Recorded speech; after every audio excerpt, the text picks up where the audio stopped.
భోగి పండుగకి భోగి మంటలు చూస్తే నాకు గేమ్ చేంజర్ మూవీ గుర్తొచ్చింది. ఇలా డబ్బులన్నీ కుప్పకట్టి ఆ భోగి మంటల్లో వేస్తారనిపిస్తుంది లిటరలీ. ఎందుకంటే గేమ్ చేంజర్ మూవీ కోసం విపరీతంగా డబ్బులు ఖర్చు పెట్టి సినిమా తీశారు. ఫైనల్ గా మూవీకి డివైడ్ టాక్ వచ్చింది. కాకపోతే మూవీ టీం అయితే గేమ్ చేంజర్ మూవీ కలెక్షన్ సంబంధించిన పోస్టర్స్ అయితే రిలీజ్ చేస్తుంది రోజుకోటి. ఒక రోజు ఏమో 186 crores అని, ఒక రోజు అయితే 265 crores అని ఇలాగా. సో ఫైనల్ గా ఇదంతా పక్కన పెడితే అసలు గేమ్ చేంజర్ మూవీ బడ్జెట్ ఎక్కువ ఎందుకైంది, ఎక్కడెక్కడ అనవసరమైన ఖర్చు చేశారు, ఇలా డబ్బులన్నీ కుప్పకట్టి మంటల్లో ఎందుకు కాల్చారు, ఇవన్నీ ఒకసారి చూద్దాం. So welcome back to movie done Telugu. కొత్తగా వచ్చినట్టయితే లైక్, షేర్, సబ్స్క్రైబ్ పుట్టేయండి. So first Game Changer movie budget చూసుకుంటే 450 కోట్ల నుంచి 500 కోట్లు అయిందని చెప్తున్నారు. అదే ప్రమోషన్స్ అవి అన్ని చూసుకుంటే 600-700 కోట్లు అయిందని కూడా చెప్తున్నారు. బట్ అది ఎంతవరకు నిజమని నాకు తెలియదు. ఇప్పుడు సపోజ్ గేమ్ చేంజర్ మూవీ ఒక 500 కోట్లు బడ్జెట్ అయింది అనుకుంటే 500 కోట్లు రికవరీ చేసిగా పైన ఇంకో 100 కోట్లు ఎక్స్ట్రా వస్తే ప్రాఫిట్ ఒక 100 కోట్లు వచ్చింది అనుకోవచ్చు. ఇప్పుడు అలా కాకుండా ఇదే సినిమా 200 కోట్లు కంప్లీట్ చేశారు అనుకోండి, అప్పుడు కూడా 600 కోట్లే కలెక్ట్ చేసింది అనుకోండి. అలాంటి కేసులో ప్రాఫిట్ 400 కోట్లు అయ్యేది కదా.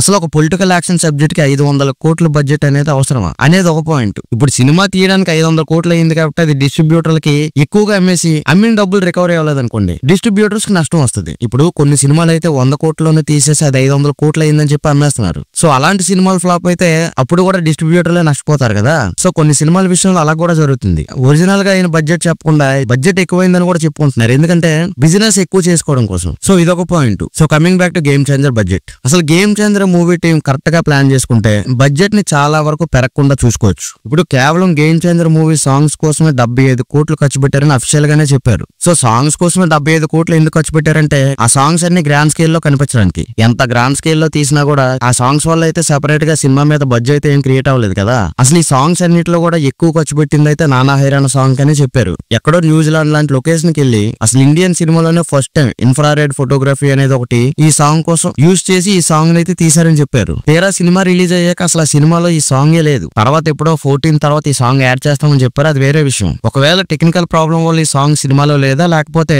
స్టోరీలో ఈ సాంగ్ రాంగ్ ప్లేస్మెంట్ అవుతుందని ఈ సాంగ్ తీసేశారనేది క్లారిటీ లేదు. ఒకవేళ ఈ సాంగ్ రాంగ్ ప్లేస్మెంట్ లో పడుతుంది కాబట్టి తీసేశారు అనుకుంటే, స్క్రిప్ట్ దశలోనే ఈ సాంగ్ అవసరం లేదనుకుంటే దిల్ రాజుకి చాలా డబ్బులు మిగిలేవు కదా. నెక్స్ట్ గేమ్ చేంజర్ మూవీలో హెలికాప్టర్స్ కోసం మాట్లాడుకోవాలండి. అసలు ఈ మూవీకి హెలికాప్టర్స్ అనేవి అవసరం లేదు, అయినా పెట్టారు. గేమ్ చేంజర్ మూవీ స్టోరీ అంతా కూడా వైజాగ్ లోనే జరుగుతుంది. సో హీరో ఒక ప్లేస్ నుంచి ఇంకో ప్లేస్ కి వెళ్ళాలంటే జీప్ లో వెళ్ళొచ్చు. బట్ గ్రాండియర్నెస్ కోసం ప్రతిసారి హీరో హెలికాప్టర్ ను వాడారు. కొన్ని అన్నిసార్లు హీరో ఒకే హెలికాప్టర్ ను వాడాడు. కేవలం సీన్ కి హీరో డ్రెస్సెస్ చేంజ్ చేసుకున్నాడు అంటే అది కాదు. ఈ సినిమాలో ఎన్ని హెలికాప్టర్ సీన్లు ఉన్నాయో అన్నిసార్లు కూడా వేరే వేరే హెలికాప్టర్లు అయితే మనకు కనిపించాయి. సో అవసరం లేకుండా గ్రాండియర్నెస్ అనే పేరుతో ఇలా హెలికాప్టర్లు వాడితే సినిమాకి అది ప్లస్ పాయింట్ అవుతుందా అంటే ఒక ఎగ్జాంపుల్ చెప్తాను. ఇప్పుడు ఏదైనా ఒక సినిమాలో ఒక బెగ్గర్ సీన్ తీయాలనుకోండి. సో బెగ్గర్ అనేవాడు ఒక బొచ్చు పట్టుకుని అడుక్కుంటాడు. అంతేగాని ఇప్పుడు ఆ సీన్ గ్రాండియర్ గా కనిపించాలని ఆ బెగ్గర్ చేతిలో బంగారు బొచ్చు పెట్టి అడుక్కోమంటే అది మన గ్రాండియర్ గా కనిపిస్తుందా? లేదు కదా. ఈ హెలికాప్టర్ విషయంలో కూడా అంతే అనిపిస్తుంది నాకు. ఇంకోటి ఏంటంటే ఈ సినిమాలో చాలా పెద్ద పెద్ద యాక్టర్స్ అయితే ఉన్నారు. పేరుకే ఉన్నారంటే ఉన్నారు అంతే. అంతేగాని స్టోరీలో అయితే వాళ్ళకి పెద్ద ఇంపార్టెన్స్ అయితే లేదు. స్క్రీన్ స్పేస్ కూడా పెద్ద ఎక్కువ లేదు. అలాగే చాలా మంది కమెడియన్స్ ఈ సినిమాలో ఉన్నప్పటికీ